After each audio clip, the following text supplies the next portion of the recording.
That is right. Coming to you from the dirty South, Winston-Salem, North Carolina, live once again. Big Scott 35 on the road to the National. Copied by many, duplicated by nine. So, I don't know. I don't know what you're talking about, Scott. I happen to know for a fact the slow steam cruise to the National started weeks ago.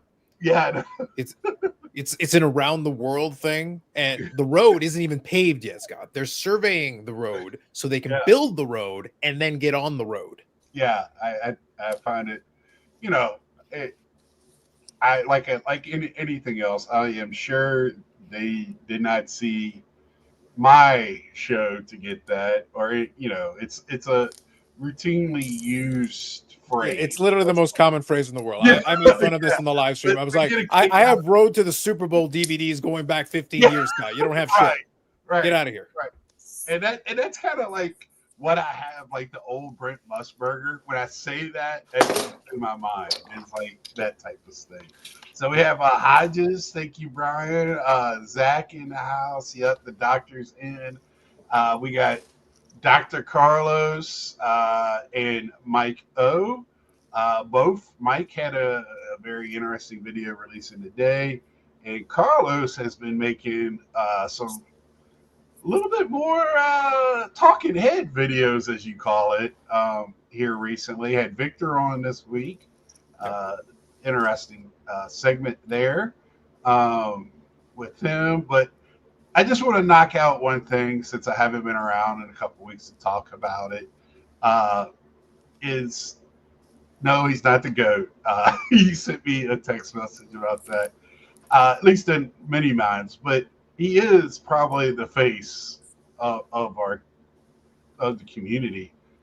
Probably the most well known is Jeff Wilson, and for him to just, I'm with you. I think it was a troll move, somewhat.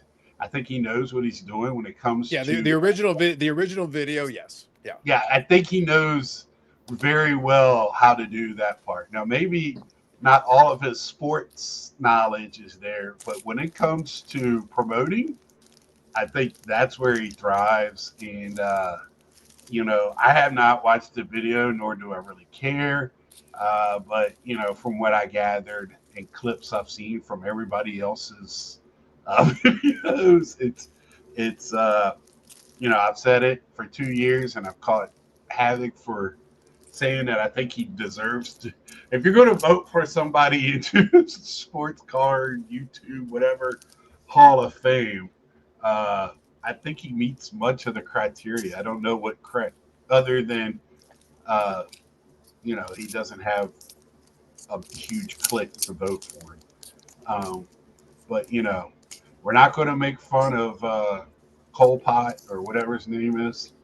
Well, listen, Eric already did. Eric already did this. And, not only did he, but the thing is, again, a lot of people fixated on the Geoff, and again, I don't know who this Jeff is. I know only Geoff. Yeah, the thing is, they fixated on Geoff. But I was like, in the same podcast, Eric declared war on Beckett, Uncle Rich Klein, and Teapot, and he's also decided that Teapot's name is Bruce. I don't know how we got to Bruce. I don't know why Bruce was the first thing that came to his mind. The point is that, and I got to do the disclaimer, Scott. The words expressed by Eric are not those of Dr. Carlos, Big Scott 35, or Mike O. And Eric is criminally insane. It's important that we understand he's criminally insane. Yeah. I'm glad the doctor got my check in the mail. I didn't want to injure him that bad, but just let him know. Listen, he was in the darkness. He was hanging out with Aaron Rodgers. They were having ayahuasca. It's all fine. He's either that or he's the new Cyclops in the X-Men. So I don't know which. He was promised powers, and he's greatly disappointed. His superpowers have yet to materialize. Right. So I just want to thank you, Jeff, for the kind words. Thank you. Hey, what's up, Carlisle? Yes, if you haven't watched my Saturday and you're watching this back, or you're one of the people in, I just took couple weeks off. 1 week was computer issues. I don't really like. I'm more comfortable doing it at my desktop than I am on my phone. It's hard for me to read the messages, and I can control it better. Um, and also, the next weekend, my nephew got married back in Virginia. I spent extra time up there with my mom since I couldn't go back for Mother's Day. So and I just, with all of that going on, just decided to take a step back, and it had nothing to do with anything about this hobby or anything like that. I've been enjoying watching some of the stuff going on the last couple of weeks with Geoff and other people. Uh, talking with my friends still every day about the hobby, still in the hobby, very, very strongly. Because the first thing everybody wants to know, Mike texted me, what, Monday after that first Sunday night, wanted to know what was going on. So, I just some time off, and that was it. I've been doing this. I believe I'm in my 7th year of doing this. I know that predates 2020, which seems to be the first year of cardboard content. Which tells But me that all the words you've spoken are complete lies. I right, know nothing before 2020. right. So, oh, were you? That's kind of on my list of places I would love to go. Did you hang up stuff down and kiss the Blarney Stone? Ain't that in Scotland at the top of the castle? So the real question after the absence of the show, does Mike get a reimbursement of not fulfilling the sponsor deal? Nope. I was in Scotland when I tuned in, but you were live. Figure someone either died or got married. Yeah. Well, it depends on how you look. Sometimes when you get married, the rest of the people are like, part of him is dying. So, yeah, my nephew got married. Great wedding. He's got a beautiful wife, great woman. They're both a little loony, so I think they're great for each other in a good way. In a good way, and good food, good fun, and got to see a lot of people on my brother-in-law's side of family that I don't get to see very often when I go home. So that was fun, and me and my dad sat at our table watching baseball. So that's what we did that day. So, uh, Mike, question: where did you come across that? I mean, if you don't want to tell us, that's fine too. But where'd you come across that pickup that you showed in that video today? Just able to continue to kind of follow along.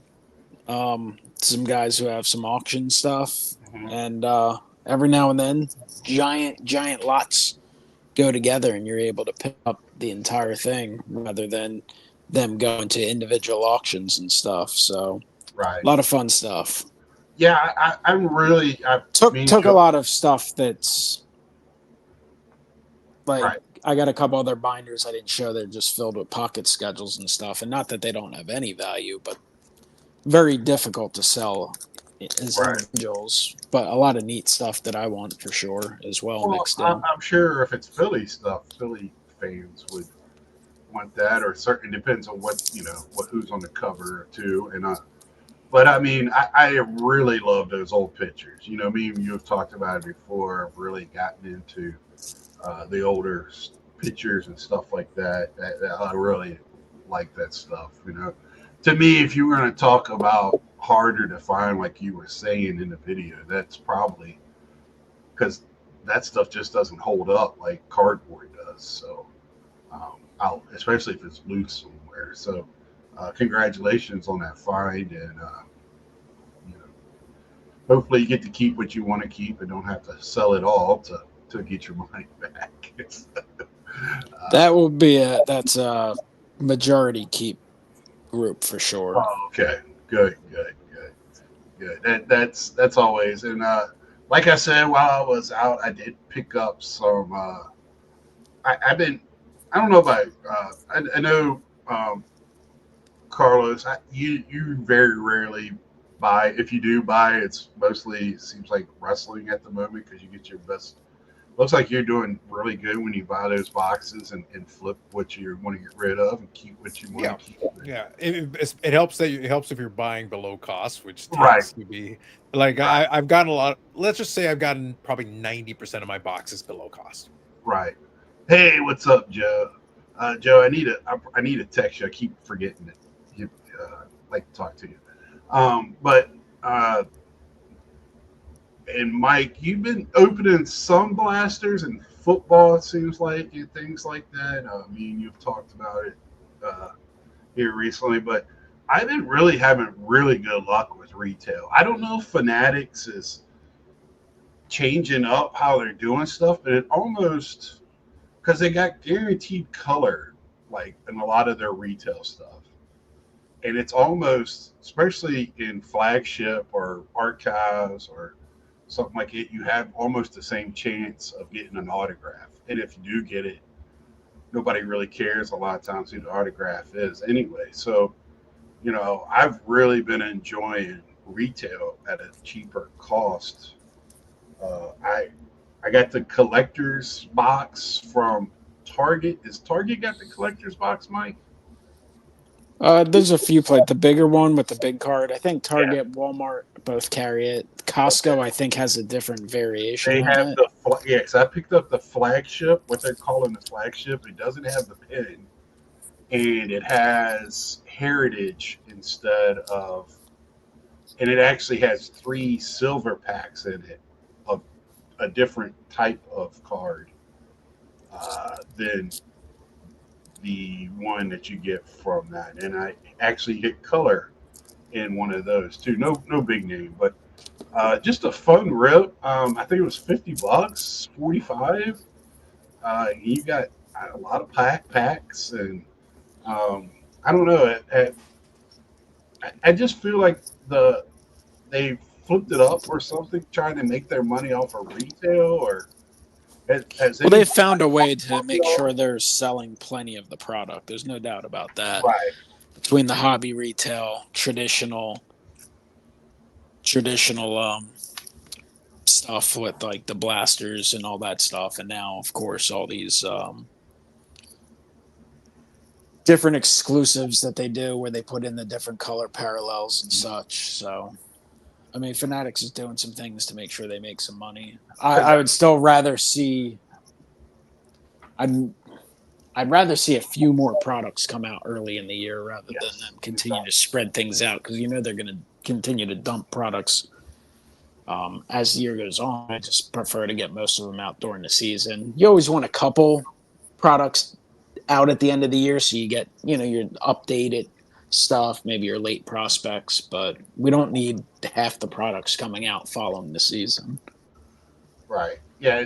And we know, and this is cover your ears, Carlos. This is when I do agree with Eric, and they want to blame it on the presses or all that stuff. And we don't want to hear that anymore. It's been 5 years. Get it straight. You own one of the presses now. Get your stuff out there and try to let us know. I would like to know what their product is for the rest of the year. It's kind of like we're waiting and seeing. It's kind of this mishmash of what's going on. We know more about what's coming out for football and basketball in a couple more years than we do for this year's baseball, it seems like. The release schedule is not accidental. Eric, I think Fanatics knows how to do releases. I've talked about this before. They are a clothing company, shoe company, whatever. I did retail in Champ Sports. I've talked about it before. All these companies know how to do releases. And they've taken the chase to another level. With Fanatics, and it's not great, but I'm starting to find some value. It's playing the game a little bit. Feed the sheep and the slow and shit for a while, and then feed them the money stuff at the end of the year. Yeah, but haven't we had what bigger stuff have we got out this year? Haven't we got like a couple of those have we got triple threads or anything like that out? I mean, I think the 5-star that came out was 2025. I mean, right. I can't say that I 5-star. That's what I was thinking. I mean, the demand's still there. Topps website crashed earlier this week for the dynamic duels, which I bought for years and I always did really well with it. And now the last couple of years, haven't been able to buy it at all. It's been selling out immediately. Right. And that happened again today. It sold out, or not today, but this week. It sold out in under 2 minutes, I believe. So Hey, there's still a demand for some of these products. That And that so tops. that's that kind of plays into the thing that Eric is saying in the chat is that so if you can release this product and it sells out in 2 minutes, what's the hurry? right. Let me just keep selling you this product that you're buying. You're buying it as quickly as it shows up, and then we'll feed you the stuff down the road. Don't worry, we'll get to you. We'll get it out there eventually. Yeah, that's your. This is everything sells while change. Well, they've changed some things. They've taken away some things. I did. They did the Easter stuff. They got rid of both for the opening day and big league or whatever stuff, and now it's all just flagship in a million different ways, just straight up. But I've actually had fun with that product, so I think I got more bang out of my buck with those seasonal stuff than you would with a hobby box. Again, I just find it my favorite top product. Me too, man. I'm upset they got rid of Throwback Thursday. I really like that with different types of cards from the past, base whatever, and different. I think they were doing 9 card series, 3 weeks or 4 weeks. Yeah, see, I got you, but you know how the addiction is. You got to open something every once in a while. I got a stack of singles. I'm doing good. I haven't bought anything this week. I'm being a good boy, and just to touch on Eric, those back pages from this week about starving yourself all year to go eat one day at the national, or may it be a bigger show, or the event up in Toronto. I agree somewhat. If there's something out there that I want, I'll go ahead and get it. But I do all year save money for shows, period. And I like to keep as much as I can for the national because I have fun at the national, and I don't want to be there 4 or 5 days and not have the money to buy anything. So to me, it's kind of, I got to play with it a little bit. What is Carlos drinking? Bone Shaker IPA. Oh, okay. Very solid. It's a local brewery that I support here. They do a good job. Yeah, I know you're waiting in for All In tonight, right? Yeah, I ordered it and I'll watch it. Kind of it's got 10 matches on it, Scott. So it's going to be like 47 hours. I think it'll be longer than my live streams. So I'll be like, all right, I'll get caught up. I'm not going to sit there and watch it in real time. I'll skip through some of the stuff in between. There's some matches I'm interested in, some I'm less so. So I'll skip through some. Is this the one in Texas? No, this one is they're doing it in Arizona. Oh, okay. This pay-per-view is in Arizona. Texas will be All In July. And bonus points to Tony Khan for doing All In on my birthday. Oh, okay. Well, congratulations, I guess. Thank you. I think you should send me a present. I think it's good that he's doing All In on July, but I'd also, at least give me a free pay-per-view or something. Like I want a coupon. Right. Like give me something, man. Right. He's a billionaire. He can afford it. Is Tony on the card? Yep. 100%. Because I've been having fun on upperdeck.com here lately with their free pack a day, and every once in a while I'll buy a pack. But I've been really enjoying that trading feature and trying to trade bigger cards with some of the stuff I have. So I've been really enjoying that. I've been getting a little bit more into that. That's trying to find ways to hobby, because the outside world right now is starting. I went to the store today and I noticed things were starting to, hey, what's up, Brendan and Mangini? I feel like, not necessarily the card values are going up, but if everything else is starting to go up a little bit, that's going to put pressure on your hobby dollar. I would imagine for most. I know it does for me. Maybe not for everybody, but for me. And I have unlimited like button funds. there you go. So that is, still trying to budget.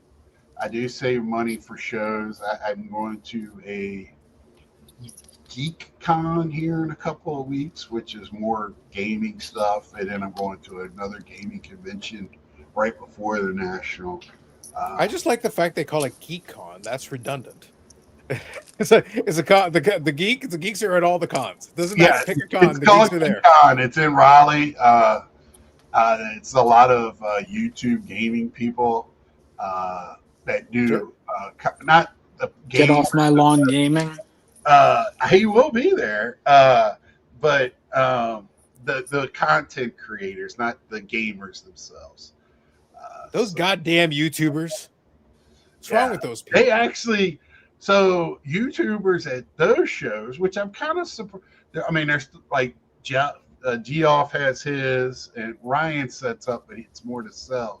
But at those shows, they actually have the content creators. But again, you know, Carlos, you watch some of that content. Those guys have hundreds and hundreds and hundreds of thousands. Yes, it will be of people that follow them. I mean, Yeah. Look, that was the thing I was talking about with Victor. Talking about Victor. Like in this genre, you can be one of the bigger folks in this but you're a peasant compared to like if you compare it to some of these other genres, like a real gaming, millions of subscribers. I use one example of one Pokemon creator that has like 2 million subscribers, right. And the guy built the channel in the last 18 months. 18 months, and he shot to 2 million subscribers. His videos get millions of views. He crushes everybody in the my channel has a couple of viral videos in it. 2 videos, and he surpassed the entire lifetime views of my channel. Right. 2 videos. Yeah. Like, and that's 1,000 videos in. Like, what are we talking about? What I want to kind of get into before we got into our later part of the show was kind of like what y'all did touch on was like, y'all two are way bigger than I am. I am very, very small, but y'all two are way smaller than, I mean, if you do news or reaction videos to movies or, music or stuff like that, that's where, I mean, I watch guys that do gravity racing with Hot Wheels that have hundreds and hundreds of thousands of subscribers. So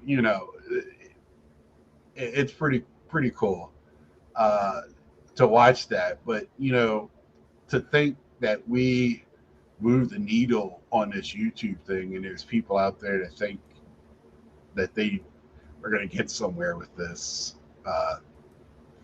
You might, and good luck. I hope you do. So it should tell you all you need to. What's that? It should tell you all you need to. It should tell you all you need to know that Dustin and Neo, as 2 examples, have probably done about as well as anybody with the size of the audience they have. Mm-hmm. Dustin has about 457 sponsors, approximately, right. And even then, he hasn't quit his day job. Right. He's not relying on it. It's not his income, but he's got all those sponsors, and they're paying money. So, like, it's a nice supplemental. It's some extra cash for whatever, but that's a different thing. Yeah, and that's hey, if you can get by on doing this as your job, good for you. I really do. But let's be honest. You're in this. This is most of us as part of our hobby is to do this as part of just as much as part of the hobby is, and also to have these people in our friend groups. It's part of it, and that's why I wanted to make sure everybody knew, hey, I wasn't out because because I ain't done with it. No, it was far from it. It just things happen, and I don't have enough. And another thing I couldn't let anybody know, my computer was down because I don't have enough subscribers to go on my phone and go to my chat portion of my group or whatever and type. It won't let me. I got to do it on my desktop. So a little bit of info there for that. So a little bit of handcuff when you don't until you get 1,000 subscribers. And that's just the way it is. Miko's a hobby god. I think he is. If I could vote for him every year, I would. Miko's like borderline retired from YouTube, it seems. That guy barely puts out videos anymore. Well, I'm just impressed. Listen, I'm in awe that he's a disembodied voice. He's not even a body anymore. He only exists as a voice speaking to us from the heavens. Eric, I wish that was the case. I think I burned it up from too many hours of gaming and just being on a computer. I don't even use my TV. I have a TV, but I use my computer more than anything else. So, and I had a mechanical drive that was old and replaced it with two solid state drives. So now that should improve performance. Those are good. Yep. Yeah. So now I got 3 terabytes and we're good. That'll last me for a while. Computer issues mean someone was watching the wrong time. Yeah, Foxy. Everybody assumes the same thing, Scott. We know what they're assuming. I mean, hey, I'm not going to say it was the wrong type. Look, Scott, all I got to say is maybe, not those back pages, Eric, but, clinically insane Eric, the Eric that I have to deal with. Right. Maybe he could give you some tips because he watches a manual in space on loop and his computer hasn't exploded yet. He could teach you the ways. Yeah. Looking for a new, and I'm thinking about just getting another computer too, so I can have 2 for everything that I do on it. So I have 2 laptops as well. So Stuke, what's up, buddy? But yeah, so my question tonight is, first one, and I talked about it. I'm not gonna want this year, if we bring up, please, if I bring up tips for the National, please smack me when you see me at the National, okay? Oh my God, I'm praying that you slip up and now tell someone to wear comfortable shoes or something. If somebody asks you a question, permission for an open hand slap we can give you? Yes, or you can close fist me. Well, that didn't sound right. But Scott, you really are, are you sure you're not trying to solicit some extra views? Because, you're going in a different direction. I wasn't aware this is kind of live stream. Scott came back and he's got a different option. He goes, guys, the subscribers aren't what I wanted, so I'm going to go a different direction. Well, I really don't worry about that anymore. I used to in the early, now it's like I have fun with what I have.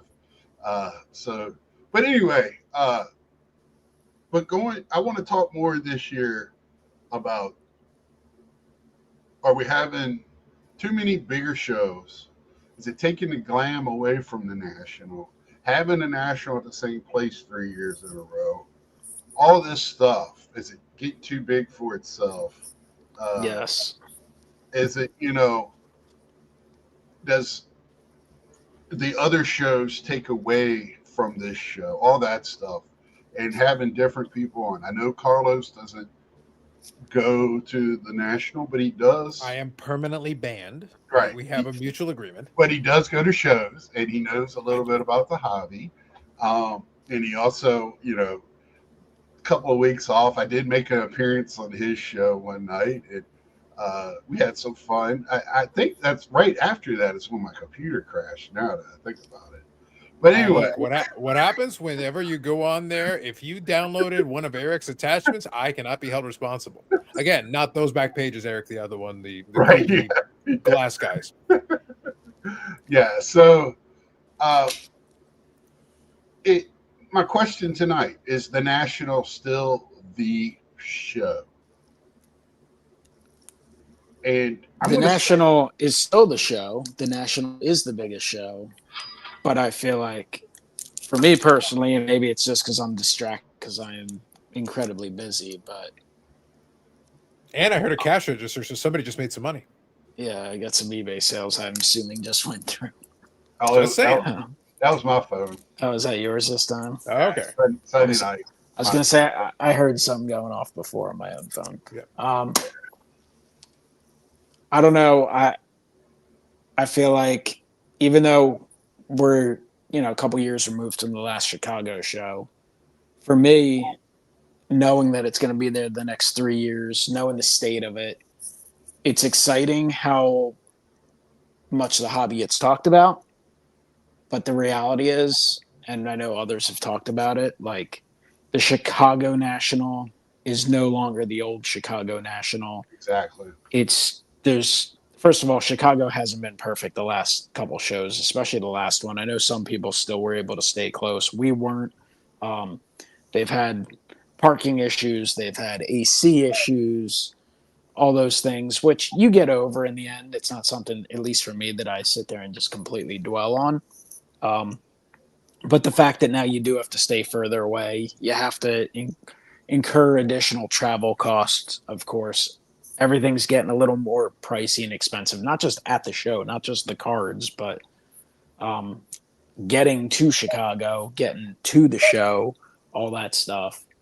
Um, I just to me, I'm not excited about the show being in Chicago 3 straight years.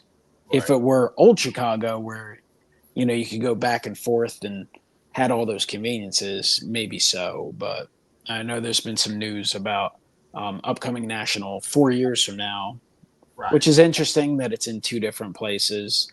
We'll see what ultimately ends up happening, but the national is still bigger. It's the best. It's the best selection. You get a lot of opportunities to see a ton of people.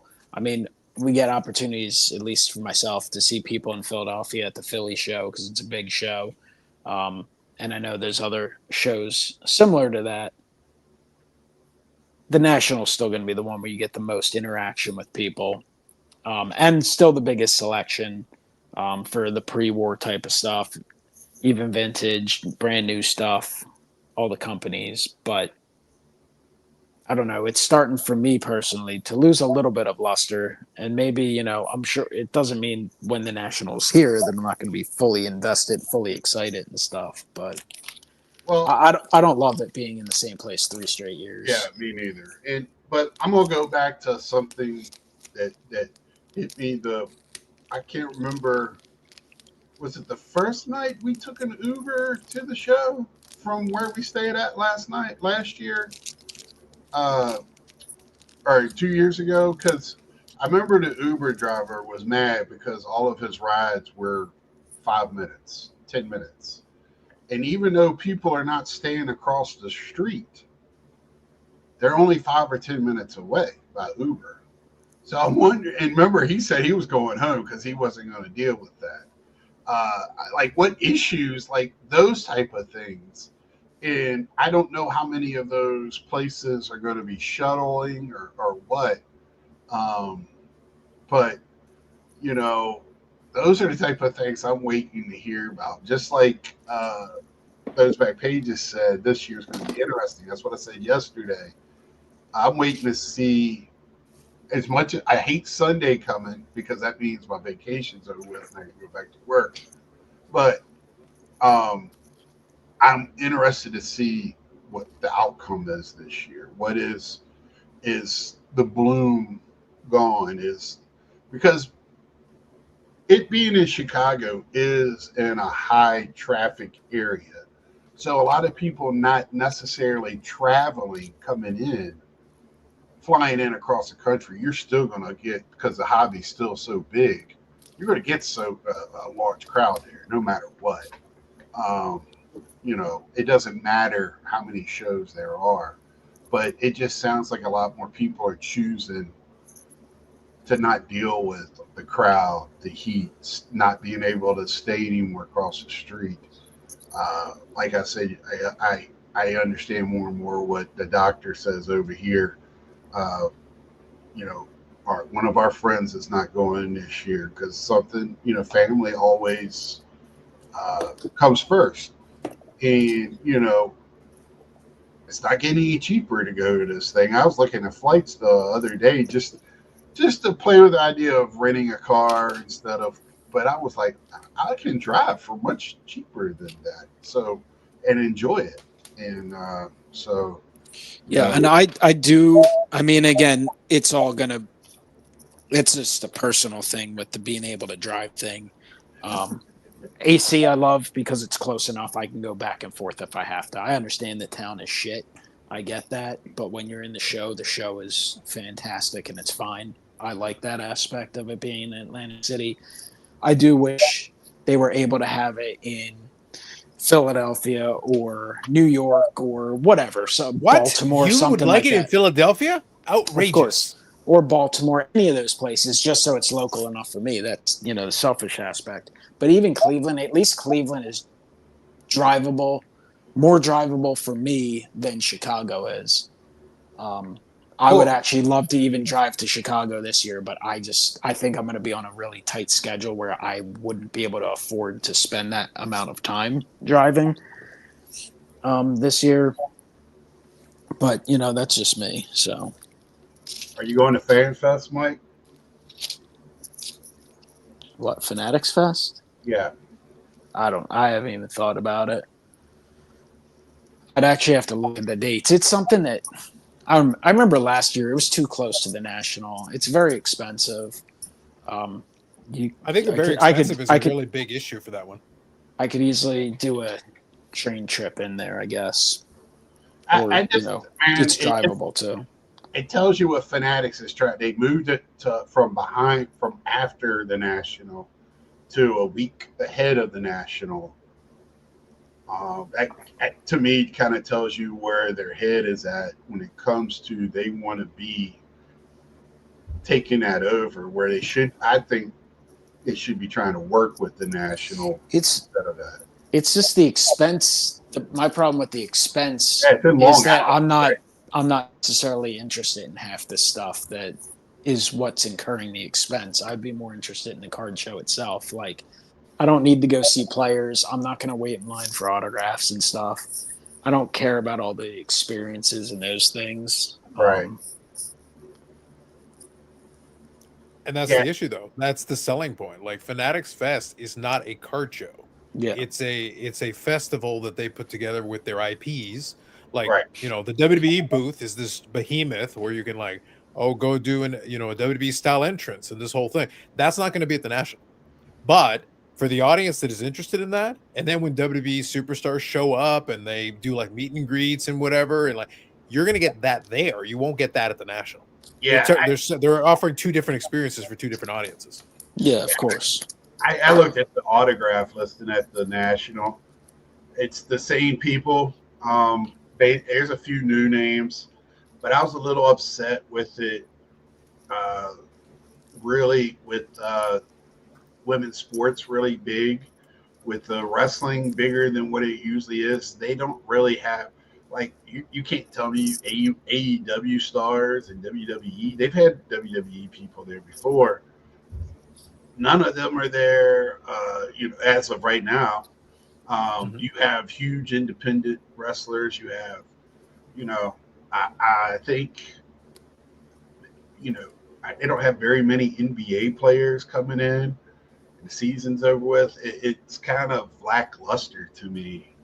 They rely so many on retired players, baseball and football, for the autographs. I've seen a couple that I'm interested in, I must admit.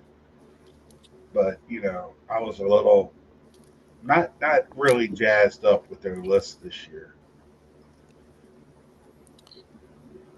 Have a show in Fargo, North Dakota scheduled. Yeah, June 20th, 22nd. Was at 2 weeks ahead, so everybody sets up there can get to the National and set up. Oh no, Scott, that's over a month before. Oh, the National is. Yeah, I'm sorry. Yeah, The National is at the end of July into August. Yeah, Willed it. Remember, we're on the slow cruise to the National. We got a lot of time, man. Both of them start with a J. We got a while, Scott. That's over a month. That's well over a month. But my statement still is sticking with. They put it ahead of it instead of behind it. Sure. So if you only have money for one thing, and they're the first city, they're going to be in New York, not the second city. So people on the East Coast might go to that because it's still going to be a card show there. It's just part of it, not Yeah, only. I think the fact it's New York, on the one hand, it is more expensive. That's true. But on the other hand, New York, if you want to treat it like a vacation, you can do there's lots of stuff to do. So Right. like it's not a hard sell to be like, that's the one where you can pitch to the family and be like, hey guys, you want to take a trip to New York? I'll go to this thing for a couple of days. Yeah, because But in the meantime, you can go visit the Empire State Building. You can do this, you can do that's what that, Dustin all that. said he's doing, right? Like he's him and his wife's going up there for vacation, basically. Ways yourself. It's a ways yourself. Yeah. So, yeah, I agree with that 100%.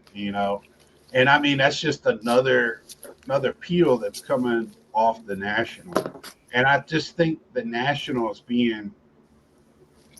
I said it when they opened up that back room and they extended the first time. I was like, oh, okay. And then it kept slowly, and then all of a sudden it blew up. And I was like, they're going to get too big for themselves. And I feel like now they're on the second floor this year. And that place is, I like the Cleveland setup much better. I yes, you had to walk a little bit to get to the door if you got there late. But new ownership is different. Yeah, I got you. I just feel like I don't know, Mike. I just feel like they should have had a stopping point, and the best thing they did was what they need is a trade area. The one thing we have learned is if you don't have a trade area, people are going to set up anywhere they can to trade. If it's in the middle of the floor, sitting down, where you got to walk over top of them, whatever. And that's part of cards. So I'm not mad at them, but that's just part of the hobby. So I hope this year they have an actual designated trade area set up. Because last year the whole damn stairs became a trade area. I hope they have a better setup for us people that spent the money for VIP to go sit our big asses down than they did the last time in Chicago. So they don't have a lot of seating there. It has become abruptly clear that they do not care about us old heads. Yeah, well, it's about making as much money as you possibly can. We know that it has turned from a fun hobby to a money grabbing situation from certain. It's corporated as much as Ed talks about it. It's corporated now. Corporations. It's no longer small people making, you know, perfect fits and all this other stuff. It's become corporate, and uh, everybody's, oh, well, they're collectors. I've been saying it. Those guys collect money first. Everything else is second, and that's what happens. I said 8 years ago, or no, 6 years ago. Excuse me, got a little my years off. That 6 years Before the ago. dawn of the hobby? What? I was gonna say. be That was- careful about what you ask for, because when you start saying, "Oh, we're going to go mainstream," I was like, I don't know if we want to go mainstream. Everybody was so excited that the camera's on and we're on the news, and now Sports Illustrated has an article about cards all the time now. Um, it's I don't know if that's where we want to be at. I like to be hidden in my grandma's basement. See, Mike, this is the problem. The problem is that now we're on the big hipster 35 channel. He liked it before it was cool, and now it's no good. Now it's like we're done. No, I still like it. I just, my whole thing was, extra dealer badges are tougher to get now. They're locking down who can get in early. Battery. I don't think anybody actually buys uncomfortable shoes. Who said that in a video? I mean, some people do. I'm pretty sure if you Joke's buy on shoes you. I you bet buy the wooden shoes at clogs would Target be or great, Walmart, Scott. they're probably uncomfortable. Well, that's on them. You can't get media badges anymore. Do you know that, Micah? I mean, I've heard some rumblings. I'm Okay. pretty sure. Like, look, I'm going to push back on this. Again, I'm not national coverage is what I do, but I guarantee you can get media badges. I think the bar on media badges has changed. I think you could get away with. I have a YouTube channel, okay, but are you producing YouTube videos on the regular? Like, what are you actually doing? Right. Right. You know, trust me, Geoff can get media badges. Right. You may not be able to get media badges, but Geoff, you know, I've Eric's never personal tried, Lord and but Savior, he's God, can get media badges. I know somebody that gets me for what last 3 years had a media badge. So I'm not saying no. All I'm saying is that right. Card Collector 2 can probably get a media badge if he wants one. That's all I'm saying. Right. Oh yeah. I got you. Yeah. So they still exist, but I think there's a threshold. There's a bar at which it has to be cleared in order for that media badge to exist. Probably got to have like 6,000 subscribers. Yeah. Otherwise, once you get to that point, it's like no hablo inglés. Right. Yeah. I know. I don't even try, and I know Dustin may put me in a plea last year about that, but you know, I appreciated it, but I think one important thing though, like jokes aside, I think one important thing though that really plays into this, the National is its own deal because obviously they have new ownership, they have a committee, they have all these things, right? Like say for the Expo though, I know Menzie and I know the guys who are involved in that. If I pressured them and I bothered them for it, I could get a media credential for the Expo. Relevant. Yeah, I could get a credential for the Expo, but I don't need to because I also work with some friends who are dealers, and that's how I get the badge from that standpoint. But if that was what I wanted to do, like I do know who to contact, and I have a direct contact to that. But if you don't have that connection to the ability to do that, then you're going to have to do it through the normal process. Your life is way harder. That's correct, Stu. Per Eric of the glasses in the darkness. Yeah. I just feel like I keep saying I feel like, but it's all because I don't have any. We none of us have substantial. It's all feeling and gut. But you know, it's just not everybody wants to be in a closet with 10 other people, right? So putting us in a room where I feel like this is a very large group of people, Scott. Like Mike, do you want to be in a closet with 10 other people randomly? Ideally not. When you want to like, be preferably not in a bigger room with 100,000 people or 10,000 Indeed. people, yeah, right? Right. It's the same thing. And no AC. You know, I've already made my. If I go in there and it's no AC, it's going to be very short days for old Big Scott 35. You're going to be gone, Scott 35? And then next thing you know, he's going to be up on the roof of a parking garage getting pissed off that the elevators are closed and things are roped off, and then he'll be screaming obscenities that'll be echoing through the city. I will go to the over to the Bill Murray place and just watch baseball or whatever, and drink some Coke Zero or something. But you'd be watching baseball by yourself. You know, your boy Wesker Griff won't. When the place empties a little bit, then I'll go back because I have a feeling that it's going to be hot again. Because it wasn't nothing wrong with their AC. It came out. They could not keep up with how many people were there. And having all those rooms opened was the issue. It wasn't that they had doors open or all these other excuses I kept hearing, because we were in there on Sunday and it was cold because it didn't have nearly as many people. So wow, Mike, Scott here is out calling the official narrative on this. He's saying like, conspiracy Scott 35. There's a lot of variants of Scott out here, man. He has a multitude of personalities. Yeah, I just, I have my standards, and sweat top of cards is not a very, I don't have a tall bar for that one.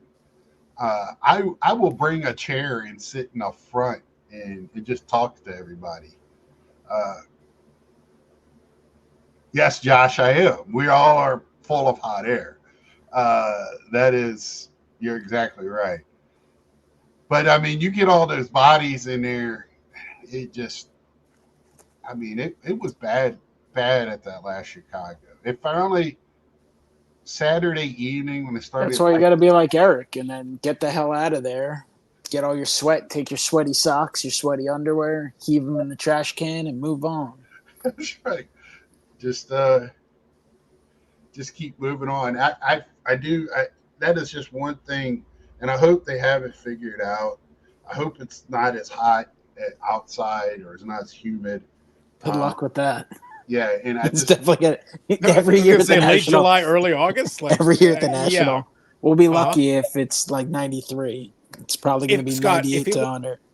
If it will set your mind at ease, Scott, though, you'll be happy to know that now that I have a heat pump here, my temperature regulation will be great during my non-national coverage. Like, I will be extremely comfortable. I can tell you, I hope that sets your mind at ease. Look, I have a car, so the Airbnb will be comfortable. and Let's hope so. You know, the National is a business trip for the majority of the attendees, not just the culture of the hobby. Nowadays, get rich, die, flipping, and tax-free, of course. Wesker Griff, are you at work or why are you not on my channel right now, by the way? Wow. He's probably watching WNBA games. That's all that guy does. There's no WNBA on tonight. I heard No, Scott, it's worse than that. He's watching WNBA games from 2019. He's not even probably watching watching. current. I'm sure he's watching replays. The reality is, what I found out about Wesker Griff is he is a WNBA pumper, investor, semi-collector on occasion, but he is watching these games, trying to learn everything, and then he's just investing in all these players because this is all this guy talks about in any of the group chats.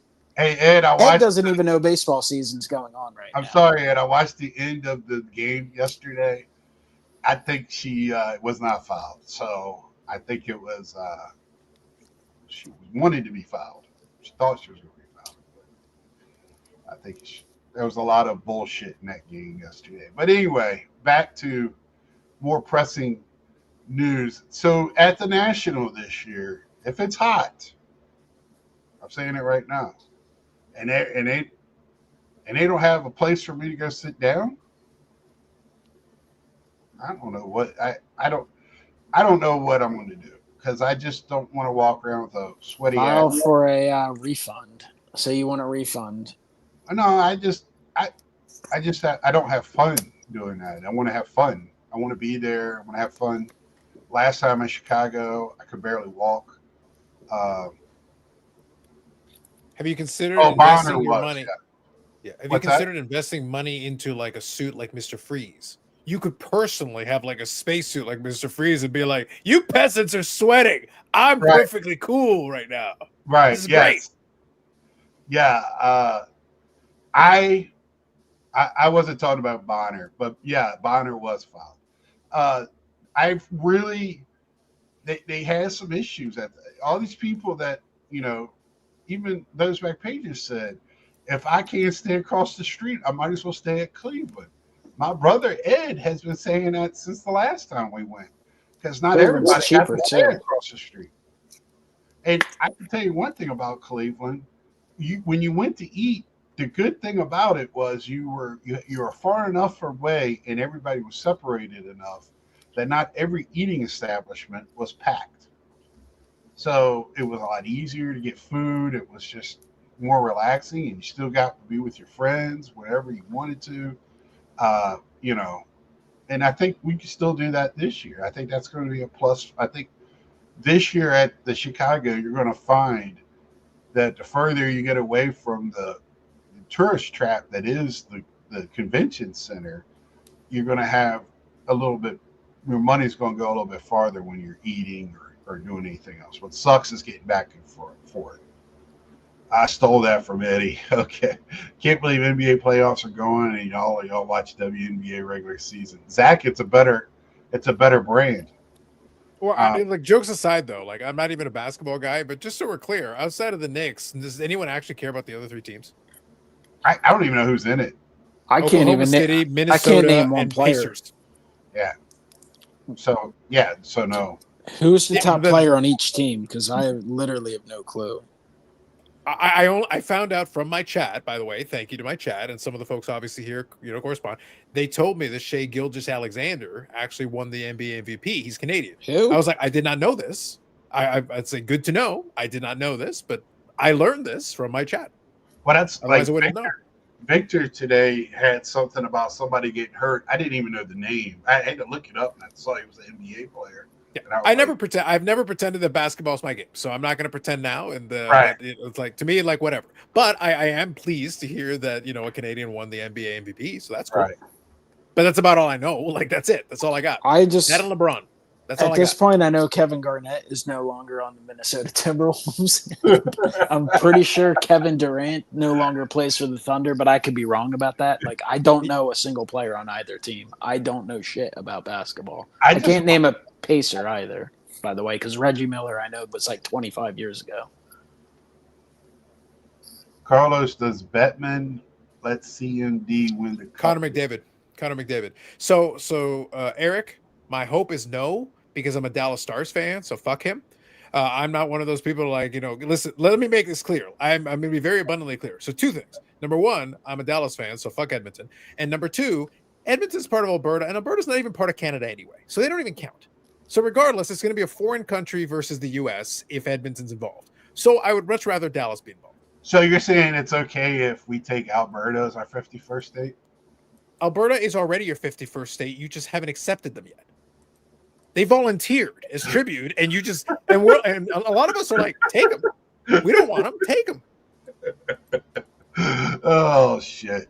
They don't want to be here. Not right now. No, they do. No, Scott, that's not true. They do. Oh, really? They actually do. The good news is they're so stupid they don't realize. It's like this is. I'll be really quick about this.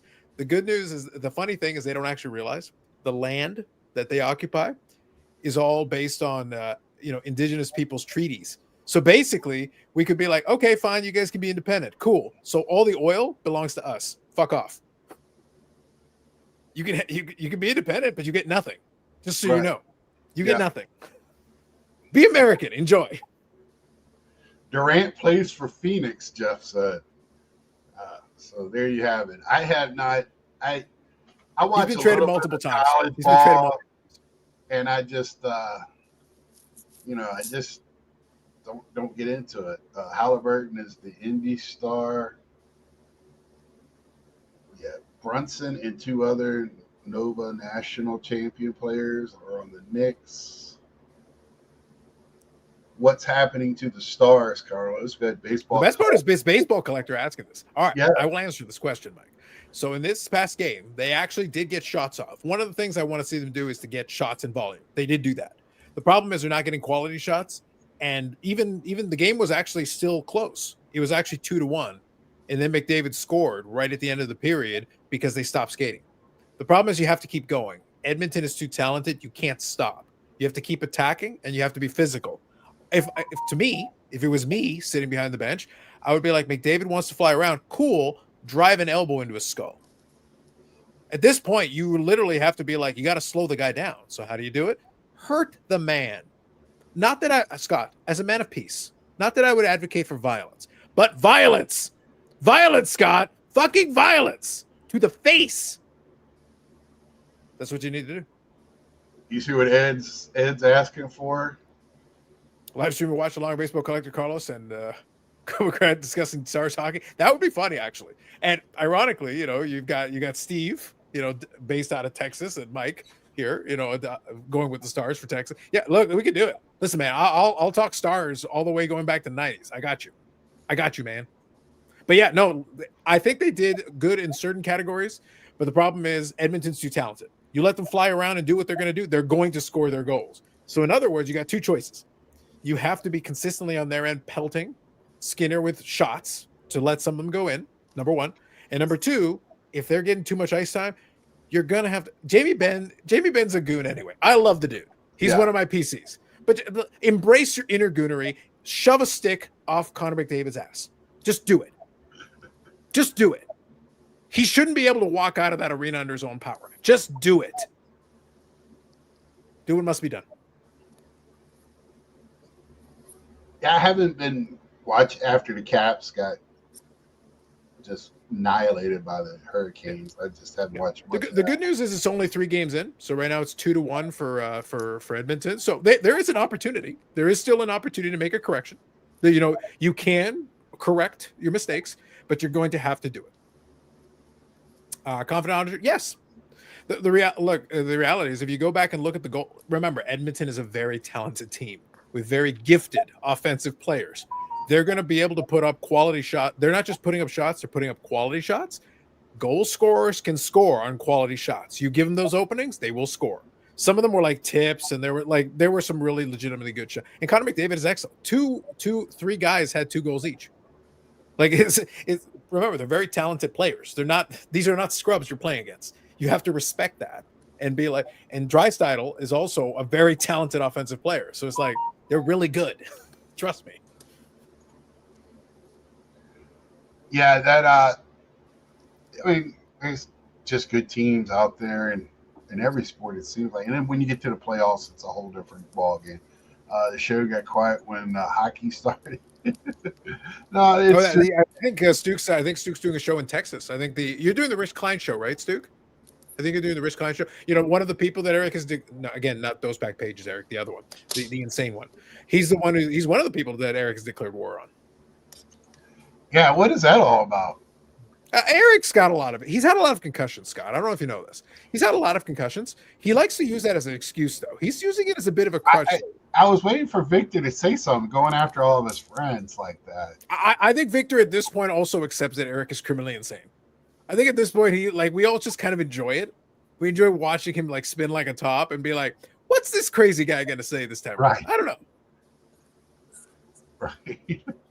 But Victor is right. I can't not watch your show at a faster speed. It just, I can when Eric's talking, or Brandon, but when you're talking, I got to slow it back up. You're all peasants. I do at least 2x, and now that I can do it on my phone, 3x. Let's go. Right. And most everybody I watch at least 1.75. But yours is a little bit too fast for me. But there are a few people on the YouTube, Scott, no joke, that I swear I need like 6x in order for it to even sound like English. Well, you know, it's incredible. When I do watch some, you know, us Southerns, we like to talk slow anyway. We don't do anything fast. But, you know, when I listen to Amish David and talk, I got to speed that up. You got to speed them up when they're talking. So, well, I think I'm still on the first episode. It's still going on to this very day as we speak. I actually don't think they ever tuned out. I think it just comes in and out occasionally. Once a week, you just kind of tune in, and they're still having the same original discussion. Yeah, yeah, they're interesting. I hope you're being polite, a man of peace. Amish hasn't gave Dave hasn't gave 100% one way or another if he's coming or not this year. So you know, they might be. I could be mistaken. I don't think this year is gonna. I think they're out on this year. I think it might be next year they're looking at. Okay, I can't remember where they stay at is 45 minutes away, so that's probably closer to some people. Yeah. I haven't been keeping too close tabs. I'll tune in from time to time just to kind of keep tabs on what's going on. But yeah, I could ask, but it's one of those things where, again, I'm not going to be there one way or the other. So good news is you won't have to look hard to find me. I'm not going to be there. But yeah, I'm not sure what their plans actually are. Oh, you'll be there right here. Oh, in spirit. Yeah, sure. Yeah. Uh-huh. Yeah. I'll be giving him a man hug every day. Thank God the distance is here. It's the only thing I can look forward to. Thank goodness. Funny you say that. I tried to speed up Carla's solo video this week and had to slow it back. Yeah, you can't do it, Zach. The New Yorkers, the New Yorkers, Scott, they get me. The New Yorkers get me.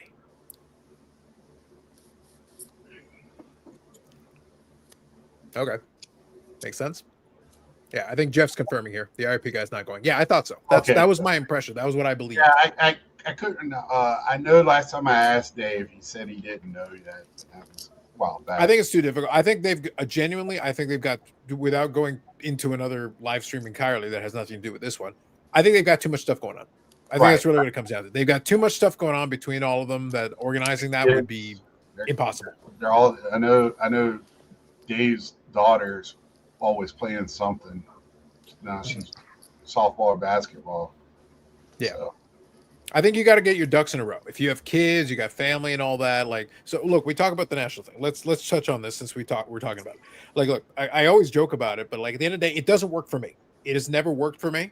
And in the end, it's not going to work for me. So I don't care what the hell you do, unless you move to the International Center in Toronto, and it's a hop, skip, and a jump for me. Other than that, fuck you.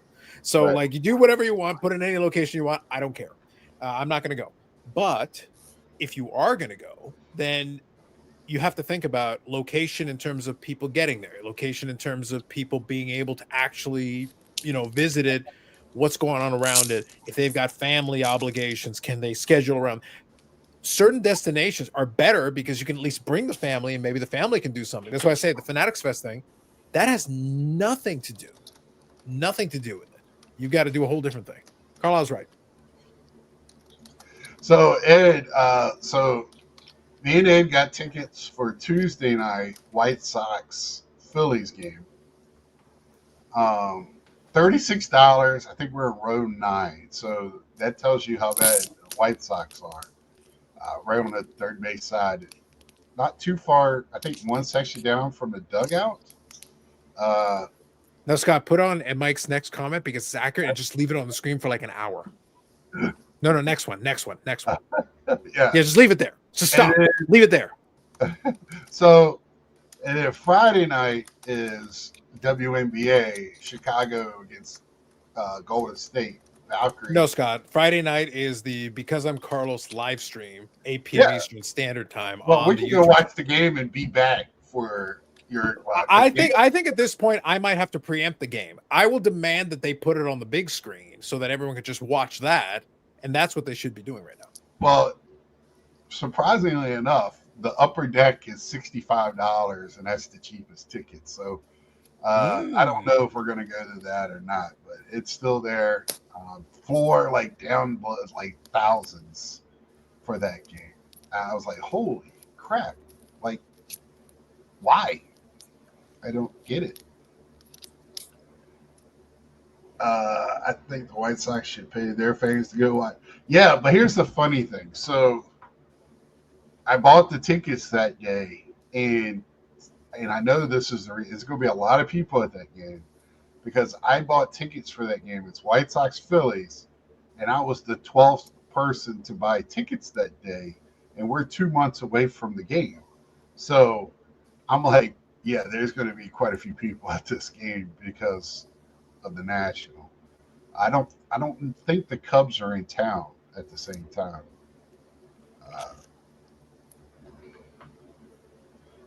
Yeah.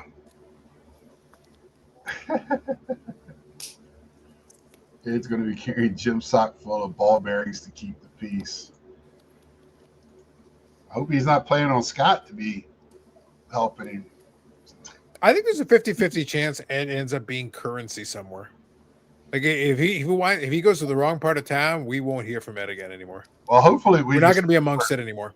And get dropped off right at the front door. Uber back. So that's the hope. Because I think we do have our house for Tuesday now, Tuesday through Sunday. So, Mike, you got to get down there, man. What time? Mike? What day are you planning on getting there? Wednesday? Maybe. I thought you already bought your plane ticket. No, I didn't do shit yet. You haven't got your. Well, you don't have to get that. You don't have to get the special license to fly. It just everybody in TCA gets a turn at cavity searching you. It seems like reason enough to get it. There are people, Scott, who will be at the National who would pay extra for that service. For being cavity search is what I mean. They're not trying to avoid it. They're asking for it, and they're willing to pay extra. Yeah, because I know he in our group chat he was talking about one. I was like, just go get the darn thing. By now everybody else has got it. It should be pretty easy to get it. I don't know, those lines at the DMV that I drive by daily, an hour and a half before they're open, tell a different story. Do they not take you can't like schedule an appointment? I don't know. I think it's just a shit show here in Pennsylvania still. Did you try playing the influencer card? Did you tell him I'm Mike fucking O? Not yet. Move it, peasants. Just tell him to get out of the way. Yeah, he'll get you up in there. Yeah, just go. You just walk right up in there. You just follow him. Yeah. Just saying. Yeah, because I was looking at ticket. I was like, good grief. I don't know how much it, and I know David and Mike got their tickets a while back. So PA's shit. Real ID's a mess. God damn. Sorry. Sorry. Good Lord, man. What are you doing over there? You fighting squirrels? Like, what's Yeah. happening over there? So here's a question for you, Carlos, since you're the doctor. Sure. What the hell's a populist hobby influencer? Oh, okay. Yeah, I can answer that. Sure. So the concept being a populist is, look, it's basically somebody trying to appeal to the masses. It's basically you being someone who tries to deliver a message for, I represent the people, we're being done wrong. Well, at the end of the day, you don't actually give a shit about the people, but it is very much a good way of building your own following. That's a thing. And it's a good way of kind of, depending on who you want to choose. There's a couple of examples that I could cite, but I'll lay off. But for now, there are different folks who say, like, I'm standing for the hobby, I'm doing all this. They're basically virtue signaling. They're basically like, hey guys, these people are doing all this wrong. Well, at the same time, like, if the bag was right, if the money showed up, they suddenly shut up about it. Okay. It's not about the actual principle of it. It's just making people feel pretty better. Much the same as political populists. It's just, but that's what it is. But that's literally what it is. Being a populist is what it is. Yeah. Because I see somebody was at Sports Card Radio did a video on somebody retiring, and he said, I thought he missed. I was like, really, a populist in a cart in a hobby? So that was actually Junk Wax Hero talking about Sports Car Radio. Is that what it is? The other way around. He was the other way around. Yeah. I did because I got lost in just the whole populist thing. I'm like, what is a populist? That's what it means. But that's what it means, Scott. It means like I knew what it was. It would be, Scott, if I pretended to be the opposite of what I do, where I call a lot of the collectors peasants.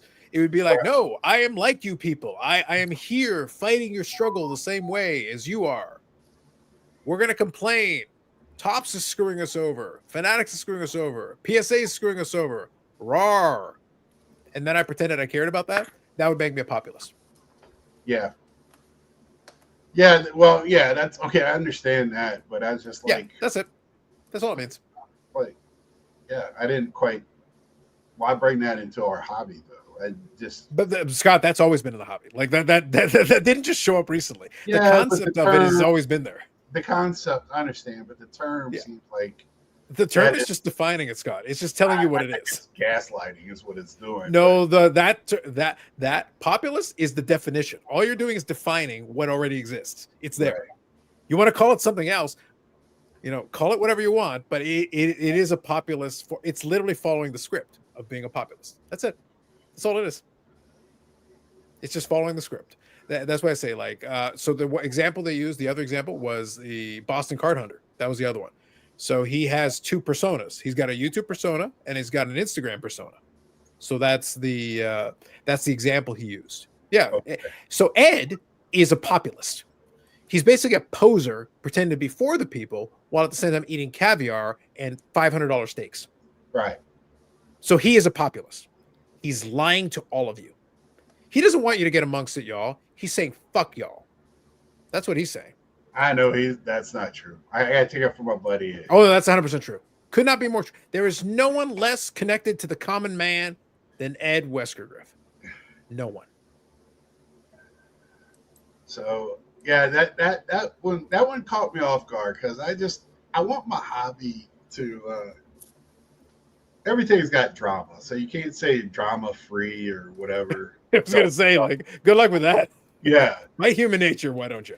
Yeah, it's just life. Somebody's gonna, it just seems like here lately, and you talked about it with Geoff. Yep. That it's like people are going out there to gaslight, to just bring up dumb shit over and over again, like it's something new, like something profound about what they're talking about. And I just, I like to get back to the cards and, what absolutely not, Scott. Absolutely not, Scott. Ed and the rest of us all hate the cards.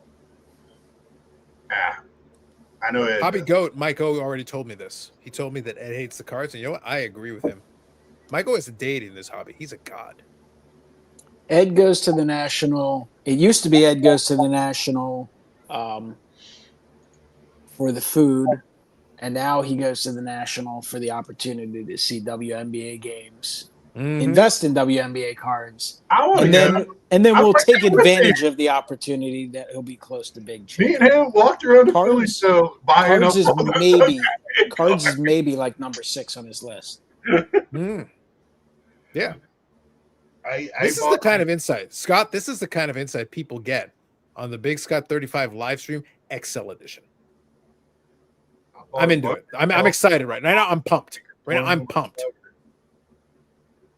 Yeah. So I mean, Big Scott's going there mostly for the freaking fudge and chocolate covered blueberries. Wow. I Okay. hope they're there, man. I would definitely. Hopefully, they doing refills this time. Wait. Like So if so Scott we goes to the national and they don't have the chocolate blueberries and fudge and the air conditioner's not working, like he's probably gonna leave early. Infinite Rage. So Scott, so does that mean yeah. as part of the content, are we getting like food reviews? Like, are we getting reviews on that? Like, we should. Yeah, I talked about that fudge place the last time we were in Chicago. No, but I'm saying like this time around, I want formalized reviews. Like, I want a scale. I want like a 1 to 10 scale or whatever. Like, you gotta rate everything. Blueberries and cherries. Oh, those things are awesome. They'd probably kill me, but And I you know, also I believe Ed, one of the things he is gonna shop for at the national is he's looking for 1-of-1 Ben Davis cards. For those who don't know, Ben Davis came up with the San Diego Padres, played with the Mariners for a little bit. Ed is a huge Ben Davis fan. He's currently a color analyst for the Sure loves Phillies, that, and man. he loves himself some Ben Davis. So I he will tell be you shopping for that. you might get a live from Big Chicken. Y'all might get a live video from inside. Whoa, these are Big strong chicken. promises, Scott. Settle down. These are strong promises. I'm telling y'all. Don't Big tease the chicken. content gods like that. Don't tease the content I already gods that way. saw our Airbnb is 7 minutes. In 7 minutes. From Okay. the Big Chicken. Wow. Not as good as Wow. a 30-second walk, but No, not as good. And hopefully I don't have to make that walk to go take a dump this year. But, hopefully our bathroom is much more spacier. It looks good. I looked at actually our Airbnb. It looks very nice. It's in a neighborhood again, like Cleveland. So, national launch party Friday night. Y'all are going to overwhelm Scott, and he's going to forget to look at cards at National. There are cards at the National? I've already started my list of wants of like one big card, like one card. And I will talk about like my closer to the National. Is the first bullet point whatever Ed is pumping the week of the National? Is that like the first bullet point? WNBA. Oh, I'll definitely be looking. The first few days, it'll be WNBA and Star Wars. I can tell you that right now. That'll be the first few days. I see. And then the bigger cards and stuff will be more Saturday evening and Sunday.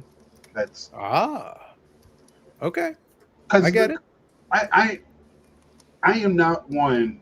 I am not a guy that like wants to get a card just because it has a pop of 4 or there's only 6 of them in existence. I'm not that guy. If I'm not, So you're saying, Scott, you're more of a man of the people. Some would say a populist. Go on. no, I don't give a shit with people. Right. So you don't care about the people. Make up your goddamn mind, Scott. Do you care about the people? Or you don't What care I about them? want to do is I want to collect the players that I enjoy, and I talk about this all the time because it just doesn't, or the type of cards that I enjoy.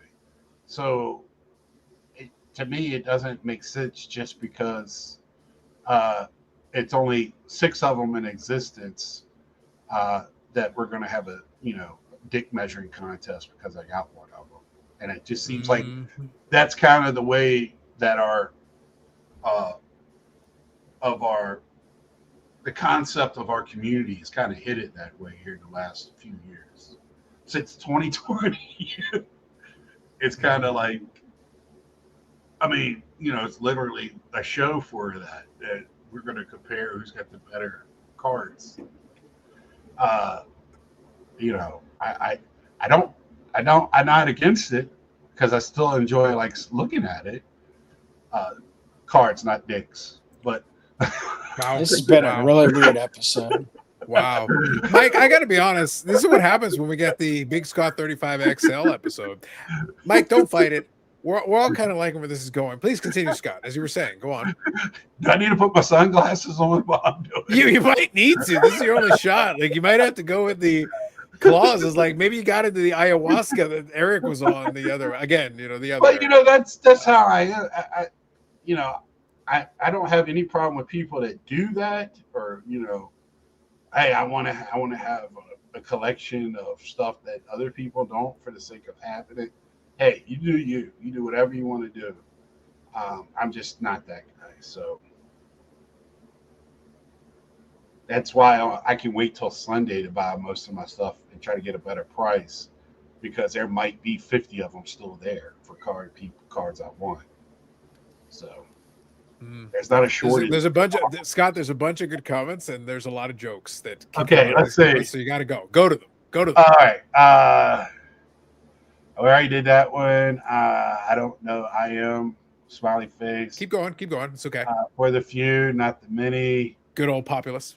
You ain't a true collector if you don't at least collect one shit bag. If you only we all have a spot in our collection for Mike Trout. Go on. Yeah. Please continue. Love it, Eddie. Or the one. That's why we collect Jump. Maybe Jump. It's J-Up. Probably Justin Upton, I'm guessing. Is that right, Eric? Justin Upton? I know he likes. I like him because he's a Virginia guy, but I also. I'm just guessing, just based on the. Because I know he has some of the blacks and some of the other ones of Justin Upton. Few of us do, Sadler. We just don't know. YouTube asked me to sign in to watch this live. Had no idea what I was getting. Few do, Sadler. Few do. So I told Scott. So full disclosure, I mentioned to Scott. Scott sometimes sends the invite, sometimes he doesn't. But in this case, I said I'm going to watch the AEW pay-per-view later, and I said I'm going to be hanging around. If you want me to come on, let me know. And Scott sent the link, and it was perfect. It's like, oh, I'm going to have so much fun. It's going to be great. Hey, I got a lot to get in tonight. I haven't. That's 2 nights, 2 weeks. It's good. Scott, listen, I cracked open my second beer. I'm good. Let's go. Yeah, I'm in. I mean, that's kind of the where I'm in. Let's do it. Why I'm having fun tonight, and I'm watching the ball game all at once. So my Mets are winning 3-1. We can get 2 or 3 from the Dodgers. It'd be a great night. So we already learned a lot tonight. We found out Scott is a populist and didn't even know it. We found out more about the Ed Westergriff, the dark side of Westergriff, dark Griff. I think most people found out more populist. But based on that definition, yes. But the whole idea of the populist is that you're kind of doing it insincerely. That it's by design. It's to try to appeal to people. That's basically the concept of it. Is you're using it. You're trying to say you're for the masses, against the elites, but you're doing it on purpose. That's basically the idea. But, I mean, when a politician says they're a populist, hopefully they're not lying about it. They're always lying about it. Literally every single time. If they're without exception, with no exceptions, 0 exceptions. Jeff Wilson is Mr. Mint Light. Shockingly, that triggers some people. Mr. Mint would have gotten demolished if he was around in our current day. Yeah, because with all the self promotion, like he would have been like. They would have been burning effigies of Mr. Mint if he was around in today's thing with the way he self-promoted. More Gary V. Like, where is Gary V? He's gone. Like, he's not gone. He's already cycled back around. Has he? I have not heard anything about him. You can find him on Dustin's channel. You can find him on Geoff's channel. You can find him on Card Collector 2's channel. He's there. Oh, I don't. The last week or two. Literally the last week or two. I'll watch Dustin sometimes. So Scott, just to make a long story short, it's Topps Chrome. So yeah, Eric is right. Topps Chrome V Friends. That's the I know that. But that's what he's promoting. Yeah. Oh, okay. So he's around. Why does that? I know people like I saw tables at the National full of that, but I don't see him at any other card show. I don't see him anywhere else. I don't I don't get it. I don't understand it. But then again, I don't need to, so we're good. Yeah, I was gonna say, like, look, Ed Hobby. Wester Griff has 50 pallets of Topps Chrome V Friends behind him. That's why you can't see him. That's why he's not coming on the screen. But that's why he's there. 50 pallets worth of it. So that's where it all is. Hey, those back pages. What do you think about this Kranick kid, man? Is he seems like the real deal to me? I hope we can sign him long term. I really like him. Just talking about the ball game real quick. He might be our future closer. He pumps him in. Yeah, well, let's be real. A lot of stuff that kind of happened before I used to think he was Gary Five. I guess flippers don't. I remember that first year in Chicago that they had him like guest speaker on the Thursday night VIP. Something like that. Yeah. I came after that and I was like, who is this guy? And then I started watching some of the stuff, and I know a lot of people listen to him and I don't get anything from what he says because it seems like a lot of cliches to me. But yes, work hard and grind. That's there you have it. Yeah, he sold like 5 or 6 books on that. Yeah. Right. And I mean, hey, again, more power to you, brother. But at least Mr. Mint flooded a hobby with cards people actually wanted. Sure. I think that's fair. Yeah. He did find a lot of stuff. He managed to pick it up. And like I said, he was a great self-promoter. Like, if people don't remember Mr. Mint back in the day, he would find these collections. He would throw a bunch of money around. He would grab a lot of tossed a lot of ads in Beckett, right? Absolutely. He was there all the time. He was all over the place. And it was him and like wads of cash. But the point was he was trying to extract collections out there, and then he would buy it. And that's basically what happened. He was like an early day hobby celebrity by his own creation based on promotion, self-promotion. By the way, so that's why I say, like, in the social media age, he'd be all over your Instagram. He'd be all over your YouTube. He'd be all over the thing. If he was still around doing that, he'd be all over it. And you would be just as sick of him as you are of Geoff. I promise you. Which makes sense. Geoff gets a lot. I mean, he deserves it. Yeah, but he's worked hard to earn it. Right. Yeah. But he's not the only one. But man, does he catch it? I feel like there's other people that share in that grift. And yes. And there's other ones that have been around a lot longer than he has doing it and getting away. One was on your channel. Brian Gray. Yeah. Yeah, so, Brian Gray, good old BG. Yeah. So, but he's one that I'm not white knighting him. Never would I white knight him. I'm just saying there's plenty of it to go around. So it just seems like if you're friends with certain people, they're not grifters, and if they are, it's kind of funny how that works. Grift away, my man. Grift away. People want to buy into it. Go right ahead. So that's why. So look, I'll give you an example, Scott. So the live stream this Friday, we had one of our mutual friends. So friends with Bobby originally, and then we met him at the expo. And good guy, Dave. So Dave is a guy who had been doing different things with different alcohol companies. He's a salesman. That's kind of his business that he was doing. And he decided to get into the sports card business. He wants to do that. But he's been a collector for a lot of times. Totally fine.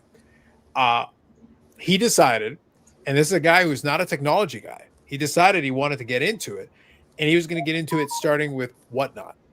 So first we listened to what he had to say, and we kind of talked about it. But then at one point I was like, okay, look, and Scott, as well as anybody, that on the Friday Live, as seriously as I take my regular content, on the Friday Live, I take it even less seriously, if that's somehow possible. Right. So fine, all good. But then I'm like, look, I'm going to have to do this seriously. And I just said, look, and I told Dave basically on the live with everybody, I said, look, we're happy for you. We hope you do well. We're going to support you because we like you. We know you personally. But at the same time, Whatnot has a lot of problems for it. Backyard Breaks Grant was put back on the platform, and now PSA is going to do a break with him and everybody. And he's a guy who literally was booted out briefly for a moment. And during that moment is because he made creepy comments about a hypothetical daughter they didn't have, and a whole bunch of things that have no business being involved. Well, guess what? He's back on Whatnot like nothing happened because Whatnot won't do anything about it.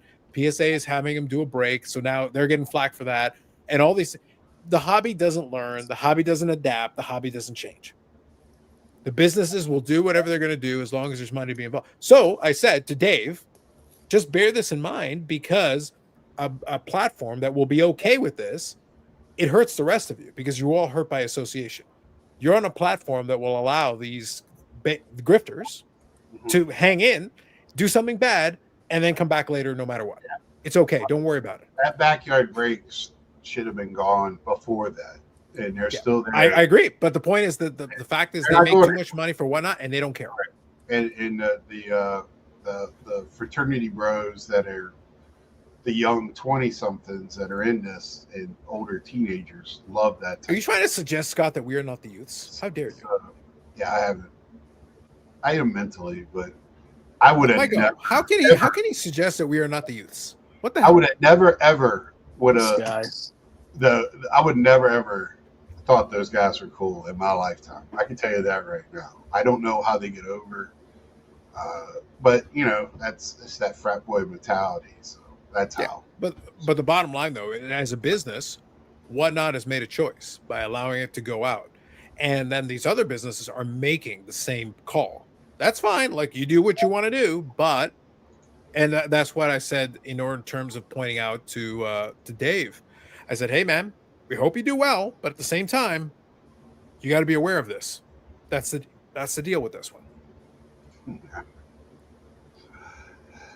Yeah, I don't go on Whatnot for the simple fact that they're on it. That's my choice. Yeah, and you're not the only one. That's the thing. That was part of the conversation. We were talking about it. We actually talked about it seriously. The point was that there are people who were turned off by that entire thing who now will not deal with anybody on Whatnot. It doesn't matter that you're running your business properly. It doesn't matter that you're doing business the way you're supposed to. People get what they ask for. Whatever you sell it for, they get their stuff on time. It's all good, no problem. There are plenty of sellers on that platform that are doing their business the way they're supposed to do it. But they're tainted by the association to this guy who's still allowed to do it. Yeah, it's a great place for collectibles because I do more than cards, but I just won't do it. I deleted everything with that app when the first thing that they did when they wouldn't give the kid his card or whatever. And then they'll be at the National front and center at the Whatnot Breakers Pavilion, and it'll be sickening to see, but that's what sells. Mm-hmm. So I didn't go on it long before,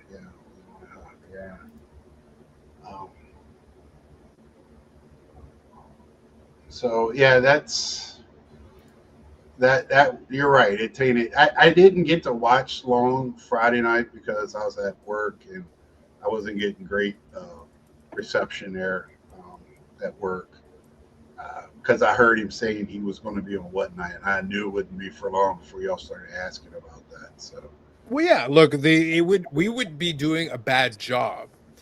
Bobby's obviously a good friend of his, but we like the guy. We've hung out with him at the expo and everything, and he's a nice guy. But we would be doing him a disservice if we didn't give our reservations, if we didn't discuss, like, hey, look, I'm happy for you. I hope you do well. But at the same time, have you considered this? Have you thought about this issue that hangs over the platform? It's a cross. And Sadler is correct. The thing. So for me, I'm talking about separate from the Backyard Breaks and all that stuff. The Whatnot platform is clunky for me. So from being a Canadian, if you're trying to do business with it, if your credit card, if you want to use a US-based address, which helps me with shipping, but my credit card is obviously a Canadian credit card, and the address on the Canadian credit card is in Canada, and the two don't match up, Whatnot got all funky about it and basically has silently banned my account. I can't even use the damn thing properly. So forget about everything else. Forget about Backyard. I can't even use the damn thing because they've got a very clunky interface and they haven't fixed it. So I'm like, okay, there's business that's been lost. There's breakers on there that open wrestling cards. I would totally buy into a couple of breaks for specific things. And I might have won some really cool cards, but you're making it harder for me. I know how to get around these things. I'm not going to put in extra effort to use your damn platform. Right. If you've got a broken system, a broken app, and a broken everything else, and I can't use the damn thing, how am I supposed to? So I have other friends who use the app as well. So you're telling me, like, for me, I have a PO box that I have a mail sent to, but my credit card, of course, is my address is my apartment. So that would be an issue of whatnot. I don't know. I don't know for sure, but I know that it didn't like the fact that two addresses didn't match. And that was the issue it was having with me. It was just, but it was like, well, the thing is, I want you to ship it to one address. My card has my personal address, which is correct. But it's like, yeah, I can't have the two match because if you ship it to me, then I have to pay all that extra shipping and all that. I'd rather you send it to my Ship My Cards Dropbox, put it there. I can do this on eBay all day long. I can literally buy stuff, have it sent over to my Ship My Cards address in Arizona, and then have a consolidated shipment sent to me when I'm ready. Right. That's why this works. Otherwise, I'd be paying ridiculous shipping every single time because I'd have to ship it internationally all the time. Now, are you getting hit with extra fees now when you ship to yourself from the United States? 100%. Oh, yeah, totally. Now, the one advantage that there is with I'm using Ship My Cards personally. That one works for me. When you're sending for the shipment, you can choose, because I'm consolidating all these shipments, I can choose the declared value. Now, Scott, to be clear, for the spirit of disclaimers, I would never for 1 second not declare the exact correct amount that all those auctions are worth. I would do it to the Scott. I am here. I pay all my taxes to the penny. Right. I'm not like Ed Wexler-Griff being shady out here in these streets. No. I will pay to the penny. But I'm just saying you can put whatever declared value you want. Right. I'm just throwing it out there. And if you put the declared value that's plausible, but possibly, allegedly lower than the real amount, maybe you save a lot of money. Maybe you save hundreds of dollars, hypothetically, if I was to do such a thing. Not that I would. Yeah, I got you. I got you. That's probably, I mean, you got to do what you got to do. Again, allegedly. Not that I would. Wondering what you guys were doing, because I know, how is, I shouldn't ask, because you probably can't tell me, but Brad said that they're not paying extra to send a PSA. How is that? Is that still this? Oh, yeah. Yeah, you can basically, here's the thing. As a business, there are certain exemptions you can have that can allow you to do certain things with it. Now, I'm not going to, the mechanics of it are not my concern. But if you send it to directly through them with PSA Canada, you're exempt from that. They take care of that. Okay. Regardless of how they do it, they take care of it, and it's not an issue for you. Let's put it that way.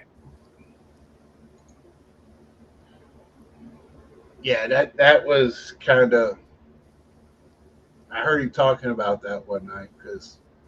Yeah. This weekend, I'm gonna try the GameStop PSA system, see how that works. Seems like some people are having success with that.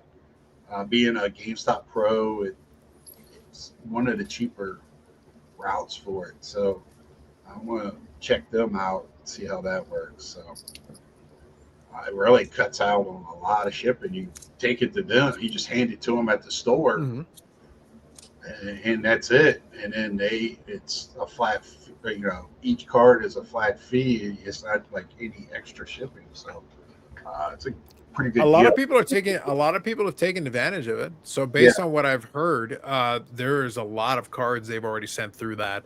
And as long as you're not trying to send anything crazy, like super wild out through it, most of the stuff seems to be going through okay. Yeah. As far as I know. Yeah. I know some people are blaming GameStop for the sudden hold up in PSA, but and how many cards are getting in. But I mean, PSA has never been lightning and fast. I mean, that's one thing when you do, with them, you gotta. I've always said they're trying to, deal with the guy that's needs to pay $75 to $150 to get his card through in 2 days or whatever. So,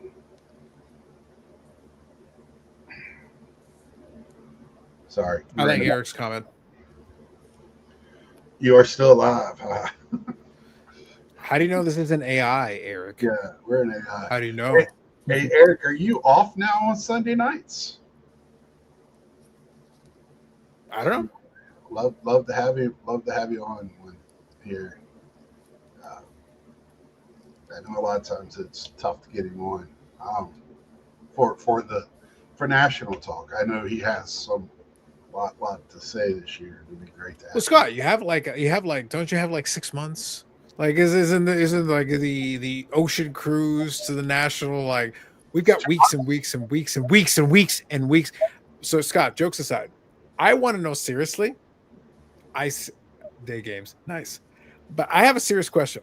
I want to know: are they going to milk this for 2 months? Because I swear to God, that is the longest road to the national of all time. Who It's is months. floating in? Well, him and Leighton Sheldon is also doing a road to national. Yeah. So there's 2 of them now. So I usually do 10 weeks out, and this I year, understand, but it's like Jesus, months. and this year I didn't because I wasn't.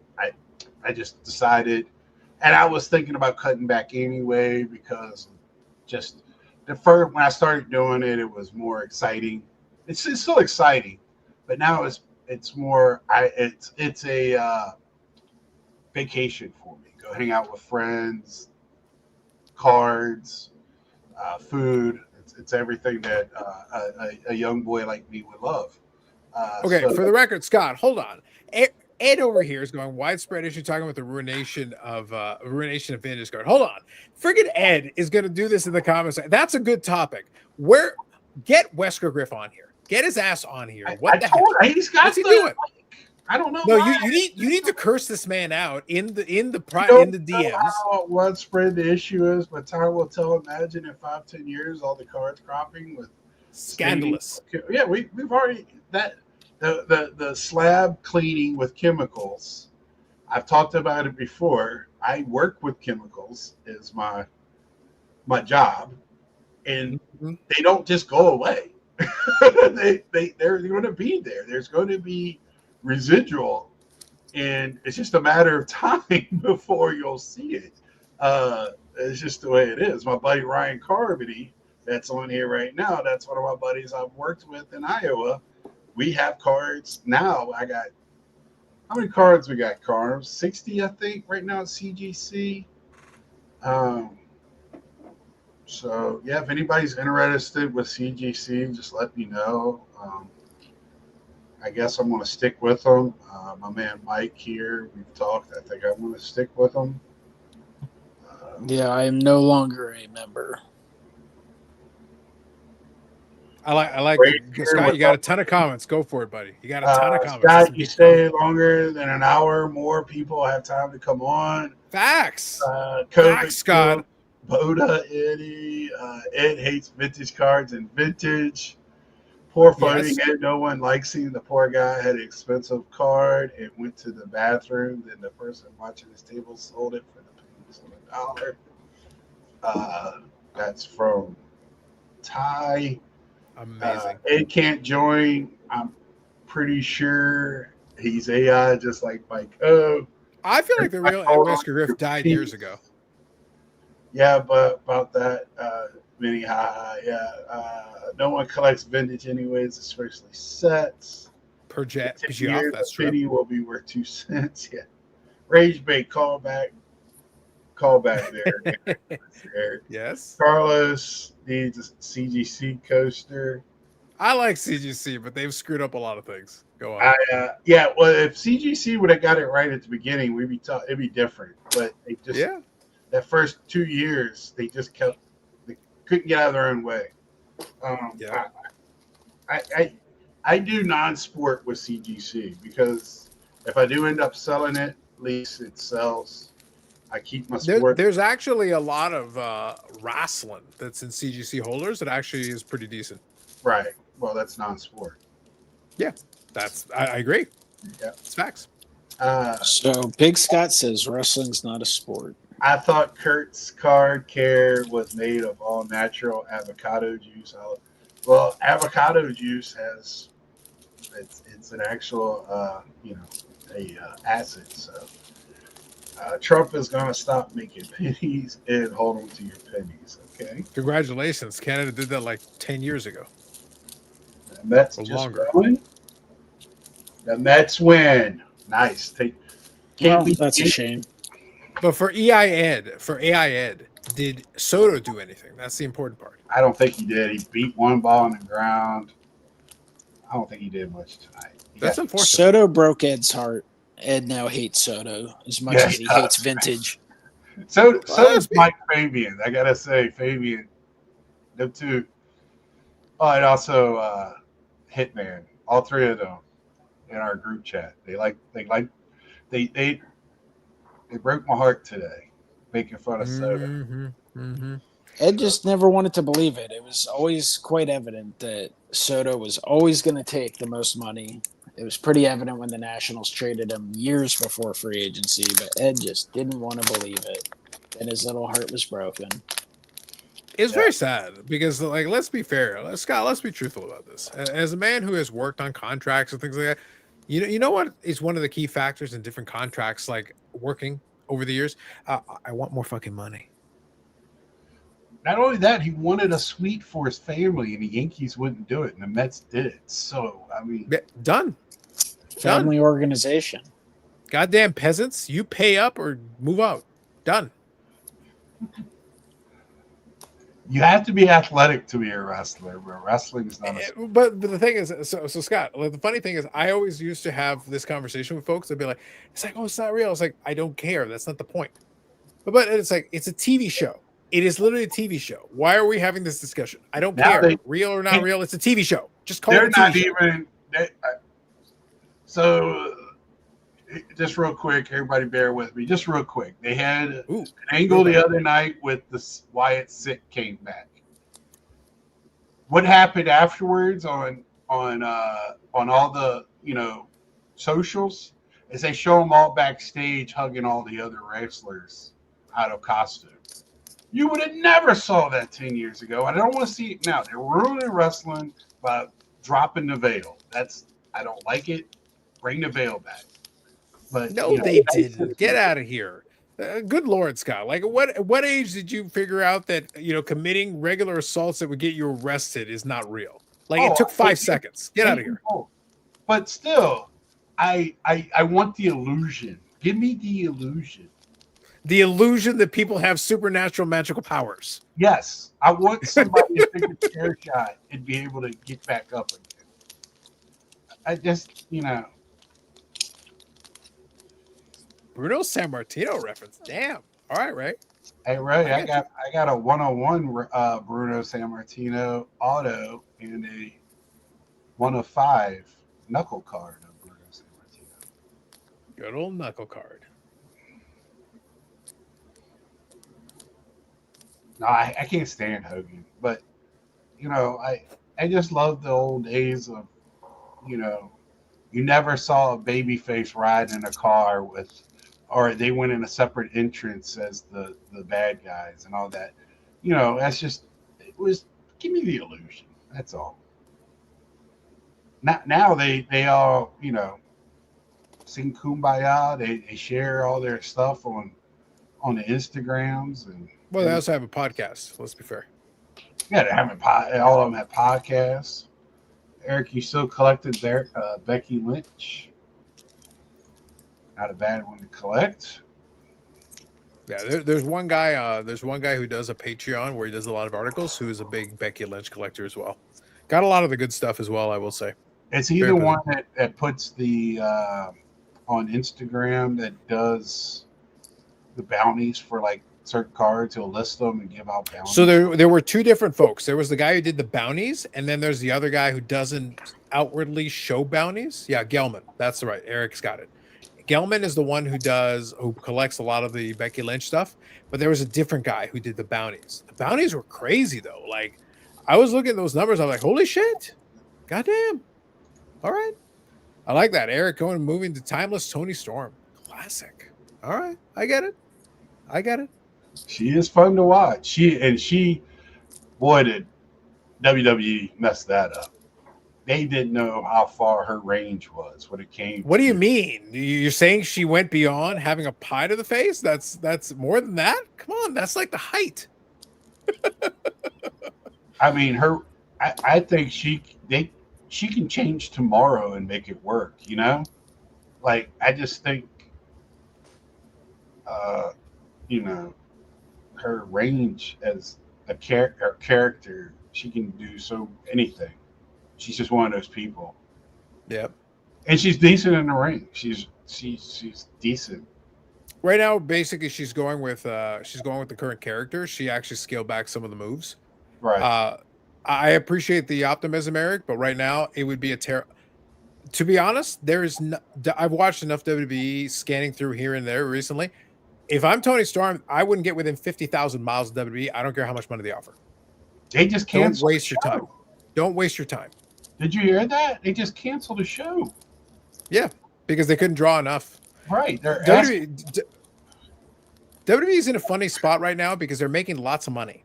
The question isn't about making money.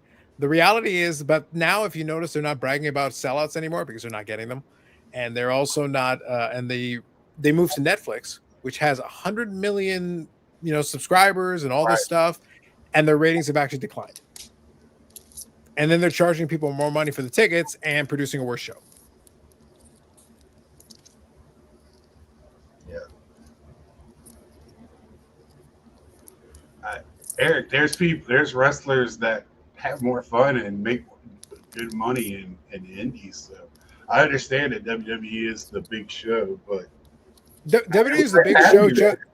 WWE is the big show because of tradition.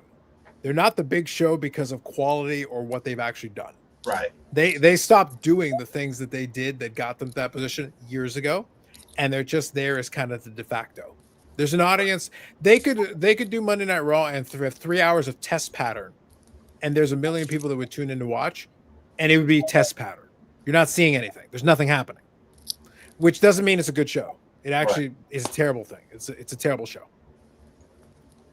Well, and I mean, in WWE fans are mostly WWE fans, where wrestling fans like AEW and all the other MLW and all the other wrestling indies. Yeah. So right now there is an entire segment of the audience that is interested. There's a segment of the audience now that wants to see not WWE. That's it. They just want to see not WWE. Anything but WWE. Yep. ECW. That's yeah. Rest in peace, Sabu. EC Dub. Scott, I bet you didn't realize that in a live stream you'd get an EC Dub. I love EC Dub, but I love it. I remember my first show watching that on pay-per-view. Cobb County, Georgia. Pads got turned in a police car that night. It was great. They missed out because if they had the big boss man throw somebody into a cop car, that was money right there. If they had been able to pull that one off. Yeah, and I mean that was done on Saturday, copied on Monday, so that was their big tagline for a while.